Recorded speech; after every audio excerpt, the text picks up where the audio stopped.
We begin tonight with politics and the unfolding race for the 8th Congressional House seat. Today, King and Pierce counties released new ballot counts, and Democrat Kim Schreier has widened her lead over Republican Dino Rossi. Take a look at the latest numbers right now, 53% to 47. Schreier told King 5 she feels good this will lead to a victory, but she's not yet declaring victory. Schreier says she will work to push policies that work for everyone in the district. Matter if you're a Democrat or Republican, but if your medicine is too expensive, you want somebody who's going to go and stand up to big pharma and bring costs down. And if you're having trouble making ends meet and housing is too expensive, you want somebody who's going to go to bat for livable wages. King 5 political reporter Natalie Brand joining us now with a look at the numbers and the races. Natalie.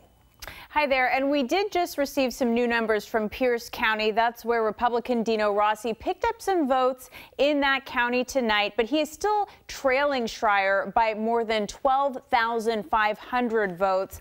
So this really remains an uphill battle for Rossi with a nearly 6-point gap. And at this point, our trend line, our projections show that that is going to be near impossible for him to overcome. He does lead in the more conservative portions of this district, including that Pierce County portion.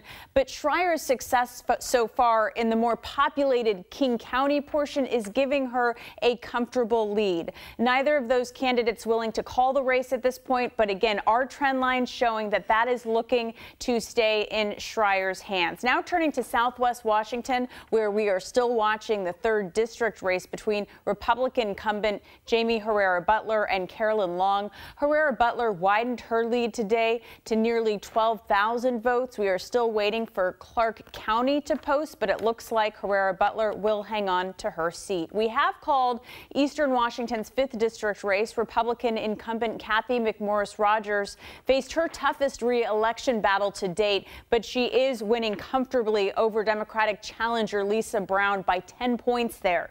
Turning now to some of the most competitive state legislative districts. In Washington's 47th legislative district, South King County, Democratic challenger Mona Doss picked up votes with this latest drop today and is now trailing Republican Joe Fain by just 90 votes. Fain faces an allegation of rape from more than a decade ago. The allegation just surfaced this past September. He denies it, but he has also welcomed an investigation into the claim. And in the 30th legislative district, which includes Federal Way, Republican incumbent Mark Malosha, state senator, is trailing his Democratic challenger Claire Wilson by more than 2,200 votes. This has been a key battleground district and was at the top of the state Democrats' target list as Democrats try to widen their very narrow majorities in Olympia.